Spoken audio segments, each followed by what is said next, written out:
Well, we're moving on to by far the most expensive part of this project. This 305 is just for mock-up. It's allowed me to get the headers done, the exhaust, and the oil pan, and some other little things in the engine bay, which has been nice. But this 305 is not going to be the engine that stays in this car.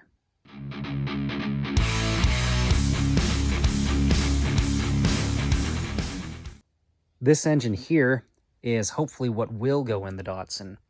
So it's obviously torn down at the moment. So I paid, I think, $200, at most $250 for this 350. It was all complete except for, I think it was missing one exhaust manifold. But other than that, it was complete from the intake to the oil pan. So the guy I bought this from had it as a, like a spare motor, I think he said, for his car. And he said it ran cool. And he said it came out of a truck. And based on that and some damage found in this thing, I think that it was at least a 3/4 ton, maybe even a 1 ton. But he said he saved it as a spare and it was all good. So I bought it, and I figured it definitely needed to be gone through just because it really was not covered up very well. And that was a good move because it had a ton of dirt and debris in it. And this engine really was not in good shape at all. Somebody had been running a bunch of straight water through it, so it had a bunch of rust in it. Thankfully, the block isn't cracked. And this motor was just plumb wore out. I mean, it really looked like somebody had taken good care of it up until the last person that had it. And the last person that had it didn't keep up with the oil, and it scored up all of the bearings and the crankshaft journals, which is lame. But I got it all fixed now, so this had to go to the machine shop. It's bored 30 over. That's what it took to fix all the cylinder walls, and the crank is cut 10 under. And talking about earlier how I think this came in possibly even a 1-ton truck, this had some strange trauma to it that I'm glad it went to the machine shop for, because I would not have caught it. One of the main caps had lost its press fit in the block, which is bad because that means that the main cap isn't being located correctly horizontally in the engine. So even though it was fine when I took it apart, if I would have gone and thrown it back together and that main cap would have been pulled off to one side, it's possible that it would have the bearing would have started contacting the crankshaft, and it just long-term would not have been good for this thing. So the machine shop had to fix that. That was really the only major unexpected trauma to this block. And basically, realistically, the only way you're going to get that kind of trauma to a main bearing cap, from what the guy was telling me, is if something is really if the crank specifically is really hammering into the main cap, it'll kind of bend the main cap a little bit, squeezing the sides in, and that's how it loses its press fit. So it probably was in a heavier duty truck of some kind, or medium duty truck of some kind, and just got beat on real hard at some point in its life, or really bad gas in it, who knows. Another indicator that this thing came out of a medium duty truck of some kind is also that it's clearly 4-bolt main, which is awesome. I really expected it to be 2-bolt main, so I wasn't going to be bothered if it was a 2-bolt main 350, but the fact that it was a 4-bolt main is just that much better. I mean, it's just cooler, if nothing else. And also, this had the heavy-duty timing set in it. So it had a factory, big, gigantic, single-roller timing chain. And the guy at the machine shop had a lot of he really liked that style of timing chain as opposed to a factory, regular factory one, or the standard double roller. So I went ahead and went back with the single just because, I mean, it makes sense to me. I mean, they put it in the heavy duty application. It must be better than the regular factory one. And then the last thing that makes this motor a fantastic purchase for me is a lot of these, actually I think all of the truck TBI small blocks came with a flat tappet cam. And I don't remember if it was the early ones or the late ones, but there's some area in there where even though these truck motors were coming with a flat tappet cam, they still had all of these bosses drilled for the roller cam, drilled and tapped for the roller cam stuff. So this engine was made in Flint, Michigan. That's what the V stands for. 11 for November. What is that? 08. So it was the 8th day of November. And FSL is 1994 half-ton or three-quarter-ton two-wheel drive or four-wheel drive truck. So even though this came with a flat tappet cam, there's no modifications to the block needed in order to put a roller cam in it. It already has everything drilled. It's got the holes in the front of the block. I mean, it's ready to go. All I had to do was find the parts to put in it to work with the roller cam stuff, which that wasn't a big deal at all. So this, even though this was just a regular plain Jane TBI truck 350, it really was a diamond in the rough. I mean, it's a 4-bolt main. It's already set up to accept a roller cam. You know, I mean, you really can't get any better than that for $200, $250, whatever it was I paid for it.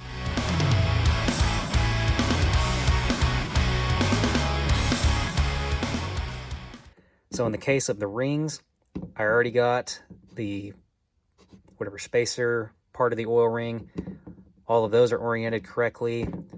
The top rings are oriented correctly. The top ring gap is right, and the second ring gap is all right and oriented correctly, and the top ring is also gapped correctly. I'm orienting all the rings as such. The lower ring for the oil pack is, per the instructions, about 1 inch away from the gap in the spacer ring, and then the top oil ring is, again, 1 inch further away. The compression rings, I'm putting the gaps 180 degrees apart. The reliefs, per the instructions of the pistons, are going to face the lifter valley. So the lifter valley will be over here, reliefs closest to the lifter valley. And the last thing is, you can see the tab there. That locates the rod bearing, and it'll locate the rod bearing this way just a little bit so that the bearing doesn't get caught up in the fillet of the crankshaft, sorry.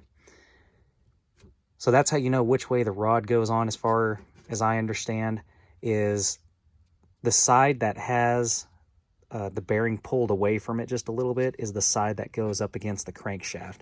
And the side that has the bearing closest to it is the side that will butt up against another connecting rod. I got assembly lube on the main bearings. I already blew out all the passages in the block and the crank. And I got all of the correct bearings in the block with the oil passages. When was the last time you broke out your speed handle? Stuff like this is about the only time I use one, just because it's still pretty quick and you can still get some feel as to what the threads are doing, which is nice. Anyways, I got everything torqued down. So these inners are torqued to 70 foot-pounds and the outers are torqued to 65 foot-pounds. But yeah, everything's torqued down. Crank still moves freely. All is good. And since future me is going to be wondering, yes, all the main caps are right. F, arrow pointing to the front. F, arrow pointing to the front. F, arrow. F, arrow. So all the main caps are also incorrectly. Well, I think everything is right with the pistons, so I'm going to go ahead and get all those knocked in. I have some rubber hose here that I'll put over the bolts just to make sure that nothing catches on the crank or the cylinder wall. Then I have this ancient, see the date there, 1975, spring compressor. So we'll see how that works out. But hopefully we won't have any problems getting all these knocked in.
And there is the short block assembled. Torqued all of the rod bolts to 45 foot-pounds. And just like on the main caps, I went back and checked them a few times just to make sure I didn't miss one or that something hadn't settled itself in a little bit. So everything with the bottom end should be good. Now that the cam is all loaded in the block, we're gonna look at some parts here real quick. So this is the old sprocket whenever this motor had a flat tappet cam, and this is the new sprocket. Probably not immediately obvious looking at these lying down, but if I stand it up, you can see that the actual teeth on the sprocket are biased forward. And then if we look at this guy, not as much. The teeth on this one are pretty well centered and not biased forward. So we'll have to see how all that lines up, but I believe that is intentional because the roller cam mounts up different in the block. So you got to make sure you have the right sprocket, obviously. As far as I could tell, the chains looked the same, and even with how much use this chain and sprocket has on it, this chain doesn't even really look that bad. It feels like it's got about the same amount of play in it as this brand new one, but there's no point in not replacing it. I already got the bolts cleaned up, so they're good to go. This is the retaining plate. So this bolts to the front of the block. It's retained by these weird little Torx bolts. And so there's a recessed area, or there's a lip cut into the front of the cam that will poke through this plate, and then this plate will actually retain the cam in the block, and then this sprocket is going to ride against this plate. So that's how the cam is going to be set up now for the roller cam. This is all factory stuff, nothing fancy, no cam button, because this block already has the provisions for a roller cam, even though it had a flat tappet cam. So I'm going to Loctite all 5 of these bolts and then torque them correctly, and then we'll have this part of it done and we can start timing things.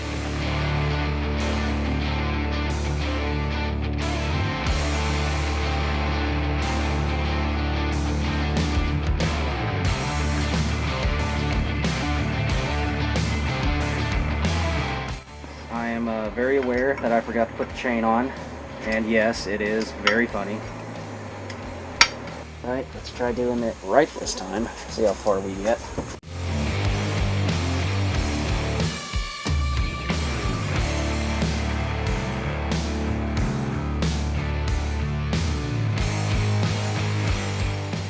For my future reference, whenever this thing doesn't run right, I do believe it is timed correctly. Everything's got Loctite. It was actually convenient when I put it on without the chain to check the backlash, and it clicked around just a little bit, so I think the backlash is probably pretty good on it. Everything spins free. Chain still seems to be in alignment, so I think the spacing of everything is actually correct. All right, I'm confident there's a better way of checking all of this, but this is the way I'm doing it. So what I've done is kind of just done a test fit of everything, and there's no head gasket in here. What I'm trying to check right now is whether or not there's going to be any disagreements in the combustion chamber between piston, head, and valve. And so what I've done is left the gasket out. That way, because in my mind, if everything clears right now without the gasket, then it's got to clear when there's another 40 thousandths of gasket pushing the head and everything away from the piston.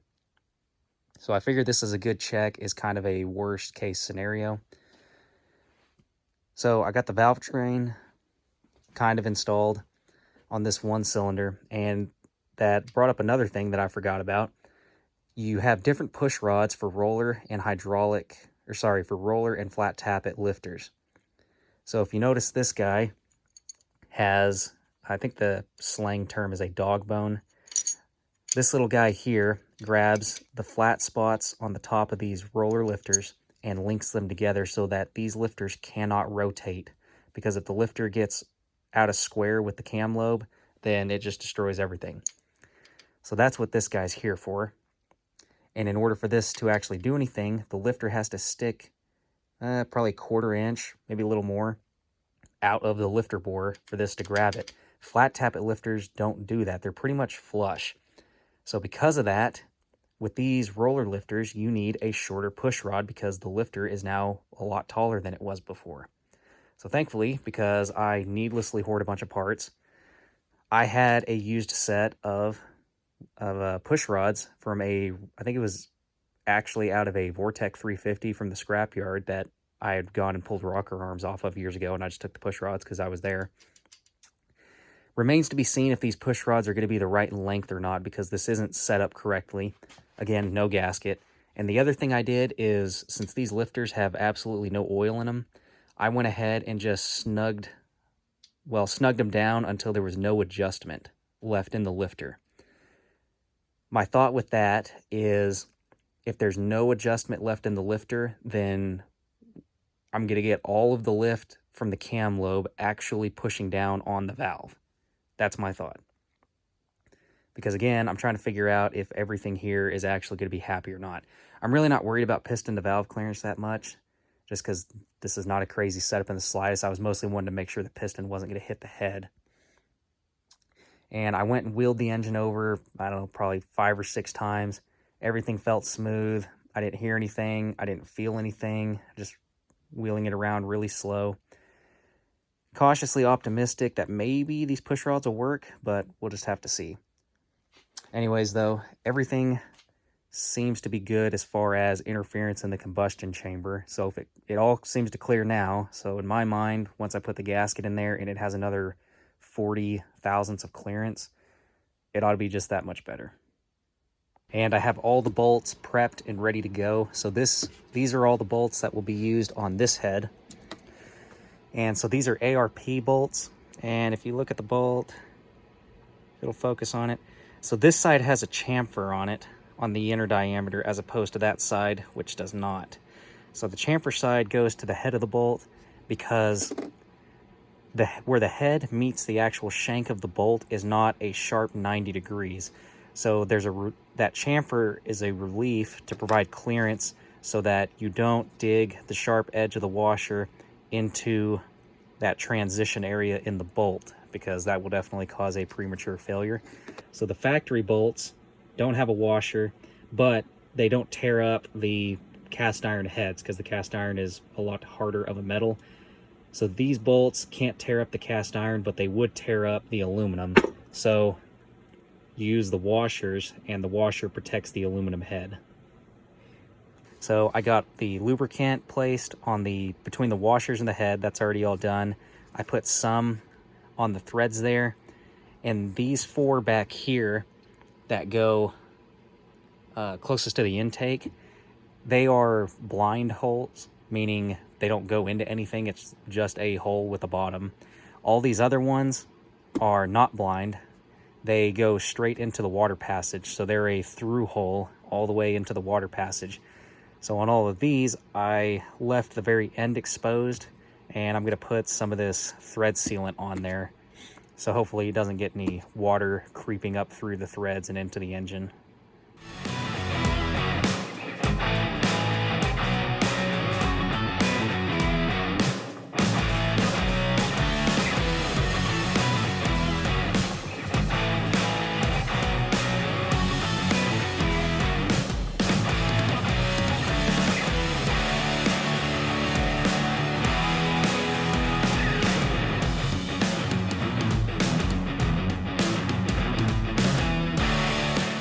All right, both heads are on. So the next deal, which is going to be a little bit of a hassle, is getting the rocker studs set in, because, like I mentioned, I have these really nice roller rockers that I bought for this thing because the manufacturer said you can't use a regular self-centering rocker with these heads, but I think that information was incorrect. I think it's definitely true for the other heads they make, but I don't see why it would apply to these heads. Regardless, though, I have them, so I'm going to use them. Part of the deal, though, is since the tip of the rocker isn't centering itself, the only other way you can keep everything centered is with this little guide plate here. So this guide plate keeps the push rod located. So the push rod can only move that far, which then keeps the rocker centered. To make this a little more complicated, so that's a blind hole. It has a bottom to it. There's no through hole to it. This one is a through hole right into the intake. I can only assume that the threads on that need to be sealed. But, I really don't think it would matter that much. I can't imagine it would weep that much oil through there or have a vacuum leak or anything like that. But just for the sake of not having to mess with it again, I am going to put a little bit of thread sealant on those. So to make my life, I think, a little bit easier, I'm going to take I'm going to go ahead and get all of the blind ones set up, like this one here. And then I'll leave the through holes loose, and I'll go do all those. That way, at least half of the pushrod guide assembly is locked in place. So then all I have to do is mess with this one, and I don't have to mess with both of them at the same time. Well, a good lesson. Thankfully, learned the easy way, not the hard way. Whenever you buy a bunch of parts, go through and check them all if you're not going to immediately get to them. So I did that probably a month ago, and I found that one of the heads was missing 1 cylinder's worth of these guys. And thankfully, the company that sells these heads through Summit was pretty cool about the whole thing. So they ended up just mailing me another 6 of these guys, since they didn't know, I guess it got lost in translation that I needed 1 cylinder's worth. They didn't know if I needed 2 of these or 2 of these, so they just sent me a bunch of extras. So that was kind of cool of them. And this side is all wrapped up as well. Everything is torqued to 50 foot-pounds. Make sure before you start turning the engine over with the lifters in that you have all the relevant dog bones installed. That way you don't turn the lifter sideways and start tearing up the cam lobes. I've never had to check the pushrod length before, so this is new to me. Since these lifters have never been run, there's just the spring pressure in them. So I cranked down on the nut just by hand until the lifter was at its max preload. Then I got this guy set up, and what I'm going to do is I'm going to measure the full stroke of the valve, divide that by 2 so that I know what the mid position is. That way, regardless of whatever the lifter is doing with its preload, I'm going to crank the engine over until the valve is at its midpoint position, and that's whenever I would like to see the mark pretty well centered on the valve stem. So I'm going to go ahead and get my total measurement real quick, and then use that to figure out what the midpoint is. So I figured out the total travel of the valve. The halfway point of that is going to be 0.233 in this case. So I also cleaned off the valve tip and went ahead and put a Sharpie mark across the top of it, so that way I have something that I can see a lot easier. I'm going to set the rocker on there and set the lifter preload the same as I did this exhaust one, because I've already done this guy. And that was 1 1/4 turn of preload. So we'll see how that works on the intake valve. And since these are the LS7 lifters, LS engines have non-adjustable rocker arms. You just torque them down just like a small block Ford. And I think that's the reason that these LS lifters have way more preload travel in them than what apparently a regular small block lifter does. So even though that's more than the 1/4 or half turn that a regular SBC lifter does, apparently it's not an issue because these LS lifters have a lot more travel built into them, since those engines have non-adjustable valve trains. At least that's the current working theory. That's what I could put together from the reading I did. Now with the preload set and the valve at the mid-height position, I went ahead and just very gently, I just tapped the tip of the rocker left and right just a few times so that I would have a good witness mark through that Sharpie. And I think that's about as good as I'm going to be able to get it. So there you can see the witness mark going across the valve stem. And likewise on that one there. So I feel pretty good about that. I'm actually surprised that these stock roller cam push rods are even remotely close, given that literally everything except for the engine block has changed. But I think what's really helping me out here is the fact that those LS style lifters have a whole lot of preload adjustment in them. So this one, that witness mark, which is, I think that's about as centered as one can really expect, that was with 1 1/4 turns of preload. And then this one over here, which is just slightly towards the stud, so it probably needs to be a little bit less preload. That one was 3/4 of a turn, so I'll probably do just a little bit less than 3/4 of a turn on the intakes. And that should be that. So I've already got all the lifters soaking and all the rocker arms soaking in oil. So those are ready to get thrown in, and then we can start setting the preload on all these. I'm probably making too much of a science of this, but to get the angle for the pickup tube right, what I decided to do is I hammered it in there just enough where it'll hold itself. And then I taped this Allen wrench to the bottom of the pickup tube. So this is a 3/8 Allen wrench. And then without the gasket, I put the pan on. And where it's at right now, the pan is just barely bumping the Allen wrench. So I have at least 3/8 of an inch of clearance, plus the maybe 1/4 inch from the rubber oil pan gasket. So I think that'll be pretty good. It'll have a 1/2 inch of clearance to the bottom of the pan. So now that I know that, I can go ahead and hammer this in the rest of the way. I'm not sure if they make one. Surely somebody does. But if you're in the market for an engine stand and you're going to be dealing with a rear main like this one, these stands that have this little short standoff, you can't put this on there while the engine block is on the stand, which is lame. But anyways, I got the rear main on, and I've never actually had to put a rear main like this on, but I just used this little guy here.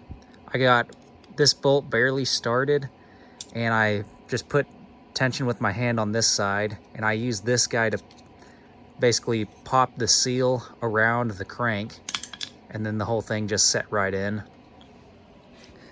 So that was that. The only hard part of that was obviously taking it off the stand and having it dangling in the air. I've been putting I put RTV on the outside body of the seal on the rear and front main, and then on all the gaskets I've been using some RTV, just because if this thing ever leaks, it's probably going to have to come out of the car to address it. All right, well, it is about that time to get the pan in. I got the oil pump in. That guy there.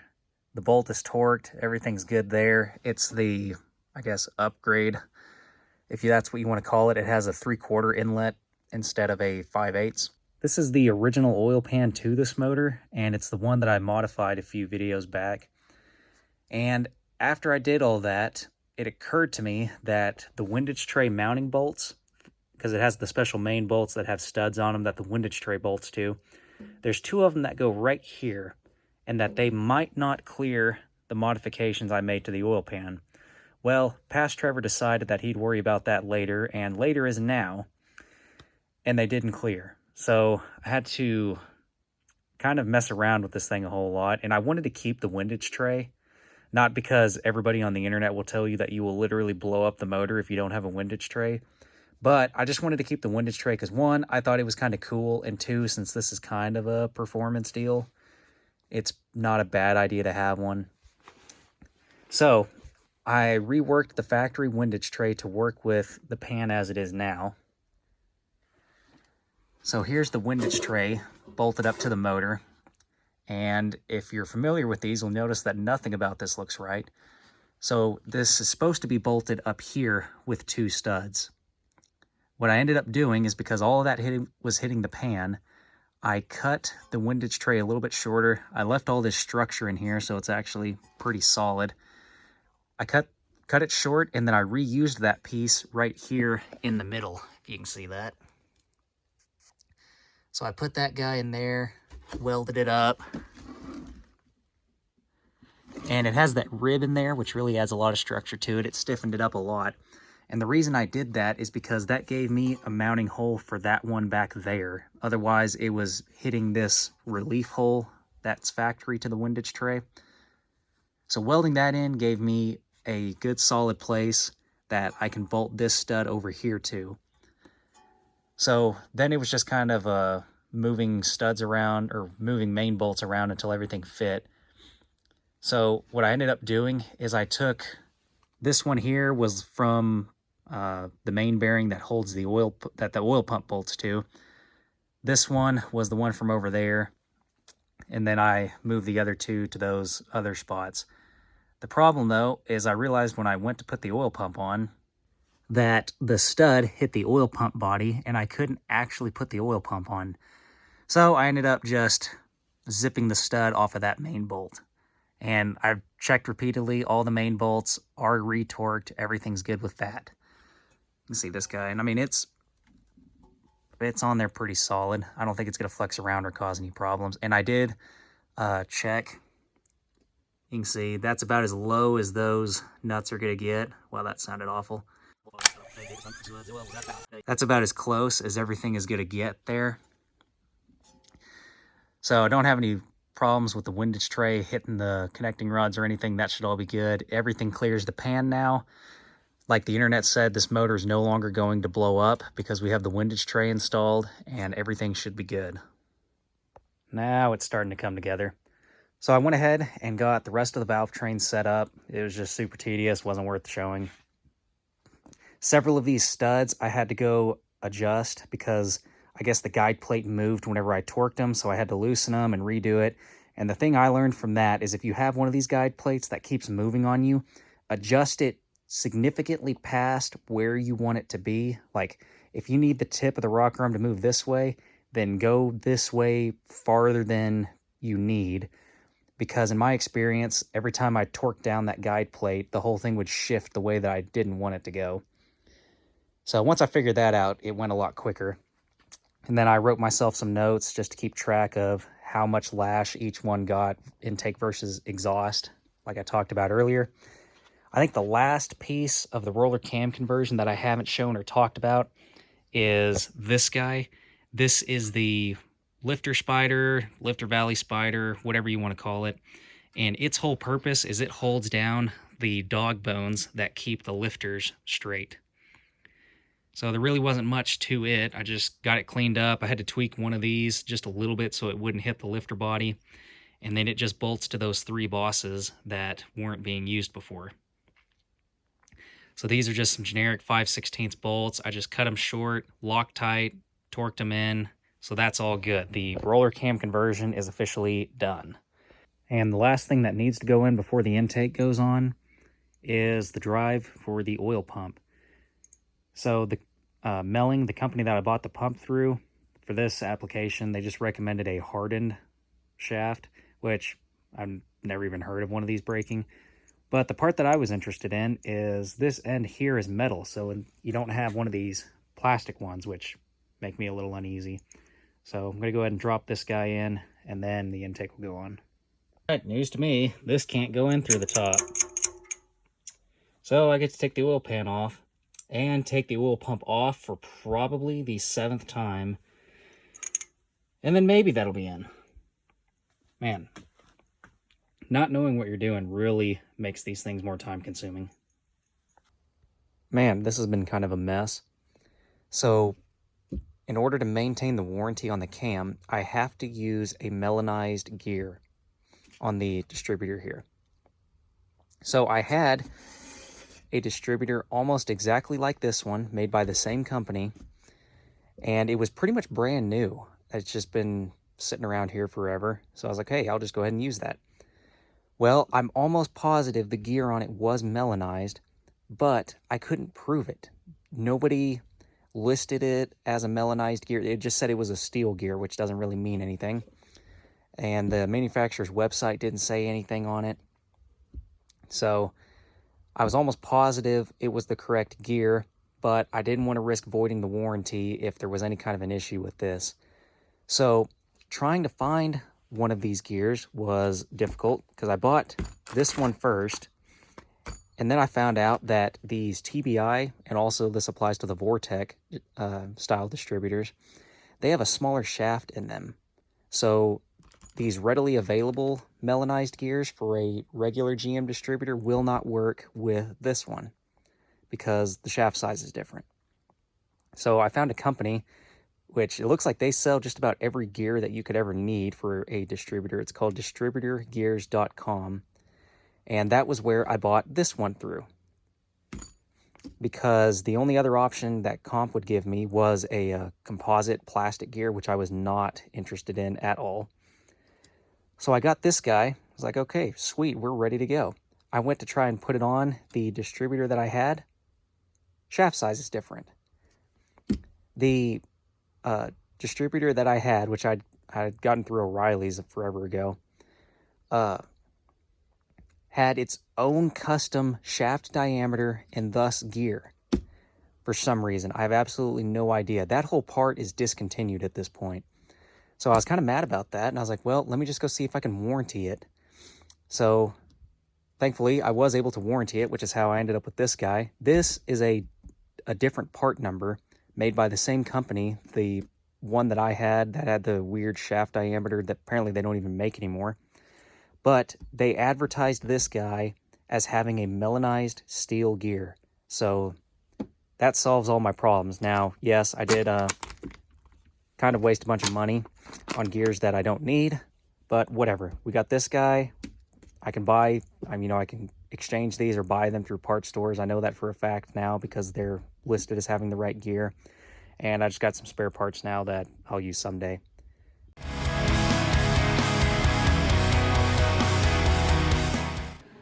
I'm getting ready to put the primer on this thing.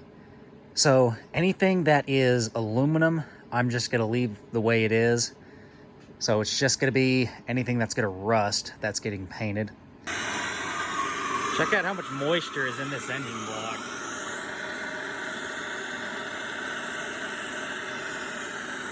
So I'm trying to get all of this out, or at least the majority of it out before I put the primer on. Once all the moisture was out of the engine block, I used Magic with a J, primer, paint, and hardener to paint the engine block, water pump, and some other miscellaneous things. It was way too cold to open the doors and spray this thing, so I ended up brush painting the whole engine block, and it actually turned out fairly decent for what it is. I think using the tractor paint may work out pretty good since it's designed to be used on the engine of a tractor and it's supposed to be more weather and grease resistant. So hopefully it will hold up well in this automotive application. For the color, I thought it would be cool to do a 1983 GM engine color until I realized that it was baby blue. So then I was going to do the 1983 Nissan engine color until I realized it was baby blue. So what I ended up going with was this Massey Ferguson red. The motor's all loaded up. I think I got everything I need, so I'm gonna go ahead and get it up there and get it on the run stand and see what it does.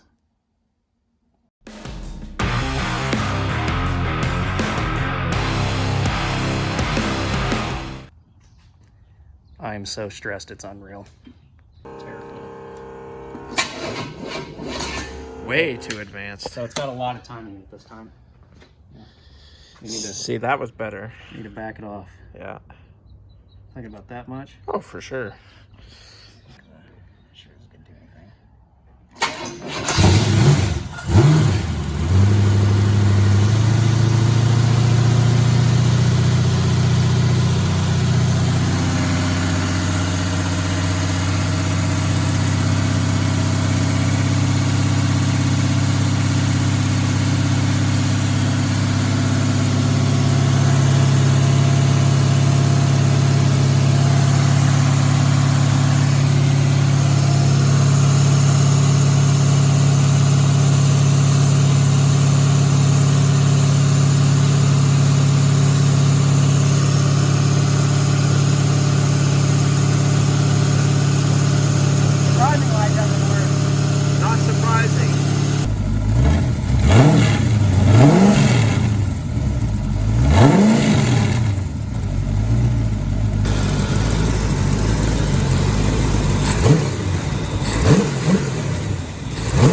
right, the brand new Harbor Freight timing light is broken outside the box, but thankfully the probably 1950s ray gun style one worked without missing a beat. So yeah.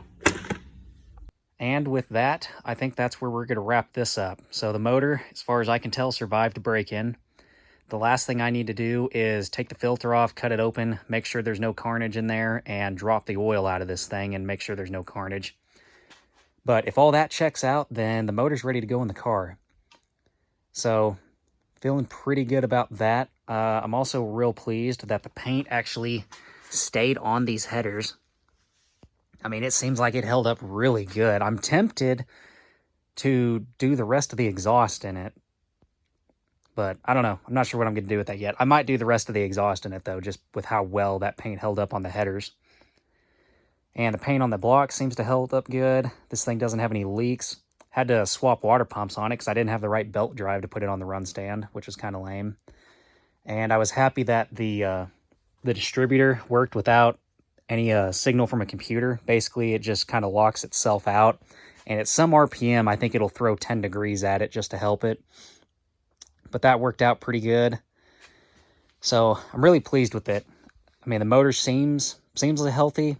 I mean, it revved out pretty good. Didn't stumble or bog or anything. The carburetor already seems pretty close as it is. And the exhaust sounded pretty good. We'll just have to get it on the car and drive it around and see for sure what it sounds like. But it doesn't seem like the exhaust is going to be too loud at all. The exhaust seems pretty, I wouldn't say mellow, but it seems decent. It seems tame enough that I don't think it's going to be annoying, which was what my goal was. But it also seems loud and burbly enough that you can obviously tell that a 280ZX should not sound like that. So I feel pretty good about it. The last thing I got to check, future note for myself, I put 5 quarts in this thing, and that dipstick says it still needs more oil, and that doesn't make any sense to me. So I need to get a different dipstick and double check that, dipstick and tube, because I'm not at all confident that this aftermarket one is actually correct, and I definitely don't want to put too much oil in it. So I got to double check that. But other than that, this thing, I think, is going in the car here as soon as I can get some free time. So that'll be kind of cool, because then this thing will be getting close to being capable of moving under its own power. But we're probably still a little ways off from that, but this was definitely a huge win for this car.